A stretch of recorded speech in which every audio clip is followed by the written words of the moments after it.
So we're out on the course today and we're looking a little bit at different types of lies you're going to get in the winter. Grass can be wet, we can have dead patches of grass, so this video we're going to really delve into Mark's kind of golfing brain and see how he would approach different types of shots that really probably don't practice that often. Yeah, I mean, everybody knows it's winter golf. We're faced with anything from mud to rough, even worm casts. To the point. It's, everybody does it. We see it's nothing against any golf club where you're playing.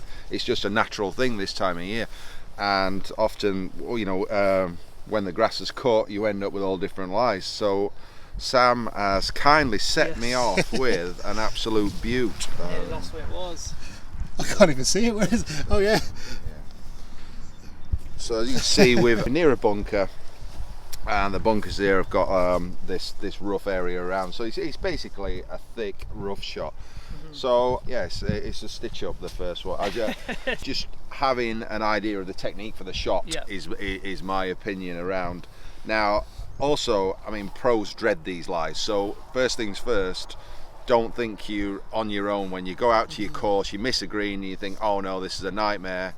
I've played a couple of pro-ams lately, winter pro-ams, and we think exactly the same thing. Obviously we're not quite missing as many greens, but when you do, so don't think there's only you thinking like that. So to counteract that, we then start a process for the lie and then try and execute what we've got. So for this particular shot, there's two things for me, and both make a massive difference. The grass is obviously extremely thick. The second thing is the grass is against you. That is so crucial because it slows the club down, and something you've got to get in your head, which is very difficult when the grass is against you, you've got to hit the ball way harder than you would do for where the flag position is. The key to this shot is actually the knowledge of what the lie is. So if that was if the grass was just sat, so by that I mean the grass is all coming this way. If the grass is against, I would almost hit it twice as hard on this length of grass than a normal shot. So obviously you can't take a practice swing close to that because it'll move, so I'll just come to a little area here. To give you an example, I mean, if I was pitching this shot, I would make a swing like that. For that shot there, I'm picturing that much speed to get it out. So that's the difference in this lie.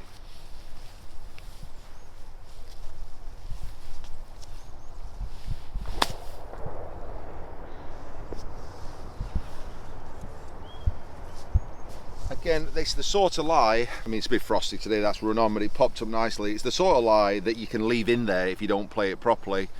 That popped up nicely, it's landing on the green. Even top pros or good players, you know, you're only going to get 1 or 2 out of 10 probably, or probably 1 in fact out of 10 from that lie up and down.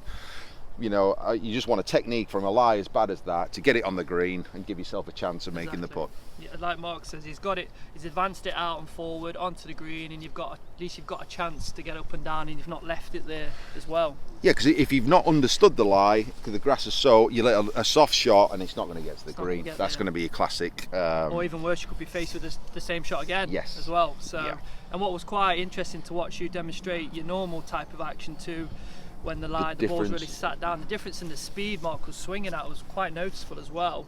And that is required because this requires a high impulse and a high burst of energy right at the ball, because you've got a lot of material around the ball, that's going to try and stop it as well. What you could see in terms of Mark's technique there that stood out to me was how he actually started to incorporate the wrists a bit more as well as a lever.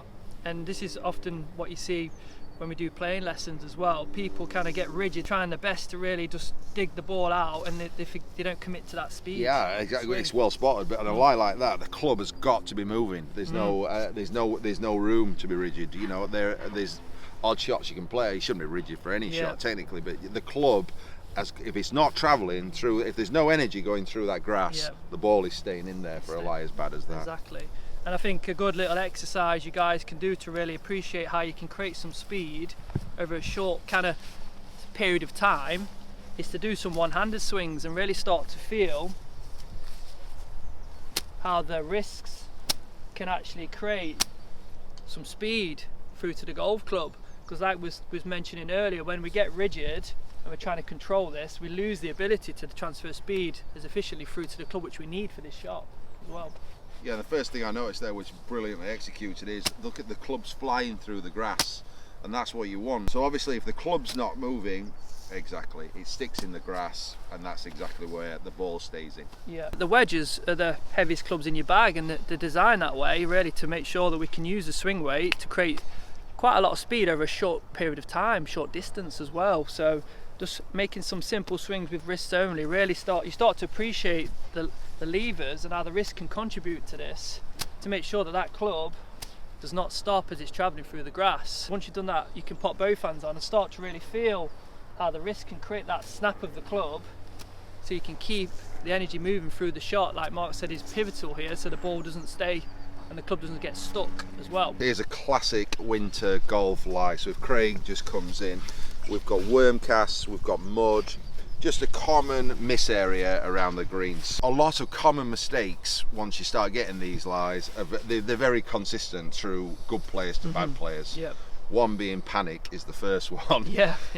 And then tension would be another one. What would be something you see during lessons or what? Yeah, 1,000,000%. Yeah, tension, apprehension about the strike, reacting really to the ball then, and it's pulling you in this awkward, difficult line, and it really does increase tension and affect actually the tempo of the swing as well. And it gets, you can see it, you might have experienced it where it's like a short, stabby shot. You might see this often with amateurs. They get really short and quick, and they're just trying to get it over with almost.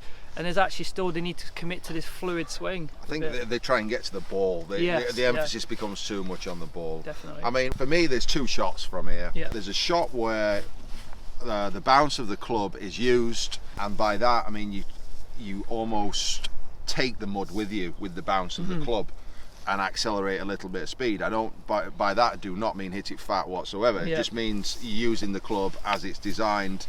And the other way is to pick it, I would say. I mean, we'll give you an example of those. So by bounce, we've been through this before, but the bounce of the club is the sort on the bottom of the sole of the club. There's different varying bounces from 4 to 14.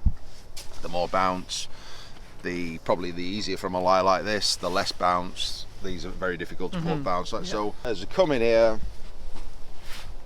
again, it's no different to us. That just looks an awful lie. But again, you start getting some feeling, looking, it's still looking where you want to land it, but I'm going to play the shot where I leave a little bit of bounce on. By that I mean you just open it up a little bit, and the club is actually slightly open, and the leading edge is off the ground when you're playing this shot. That might sound alien to a lot of people, but that is the second shot. It's giving you options rather than just the clip. So again, feeling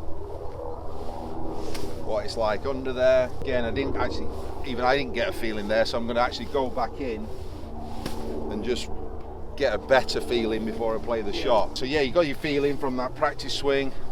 Just last picture of where I want to land it, leave the bounce on and play the shot as normal.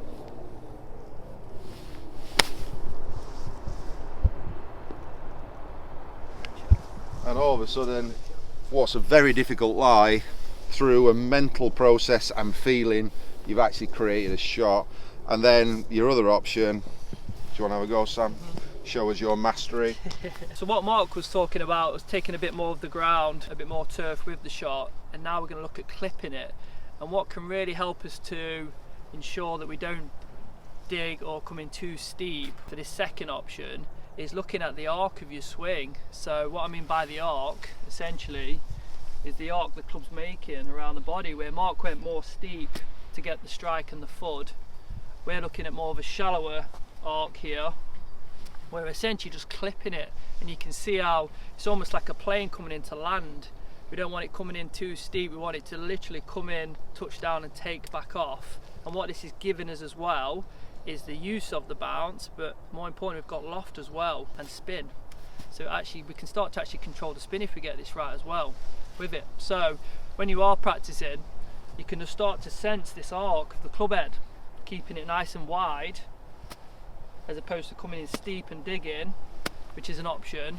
This is just the second option for you guys to explore, and you'll find which one you feel more comfortable to play. So I'll play this shot now.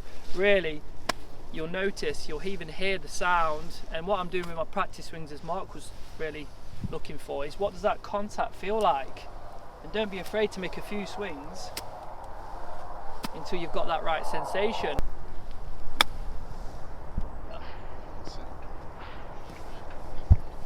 So as you can hear with the sound, there wasn't really much club turf interaction there. I was just really clipping it off the surface, using the angle of attack, that shallow angle, to ensure that I can take it right off the surface without interrupting too much of the ground as well. So again, what we're doing there is giving you options which will free you up mentally as well and bring the feel back in, because all of a sudden, if you go away and practice that and you then miss a green at your course, and you all of a sudden you go to these lies and you think, you know what, I've got two options here, you know, I can get it on the green, and you start to process it and start to think, I can get this up and down, and this is where everything improves quite quickly if you take this stuff on board. The more options you've got, the more you've got in your armoury, and the more confident you are with the shot, and you start breaking it all down. Yep, the more adaptable you can become then, and just by trying these different options, you start to find more about yourself as well, about what you prefer to play as well, and that in itself is going to give you some confidence then to just go out and commit. I hope this helps you guys kind of navigate yourself around these winter lies, so if you do get faced with them in the coming winter months, you've got a plan of attack, you know what you need to do, and you've practiced it enough times so you can pick the right option to be able to play. That's perfect. Yeah. Get a thumbs up. We can't keep doing this.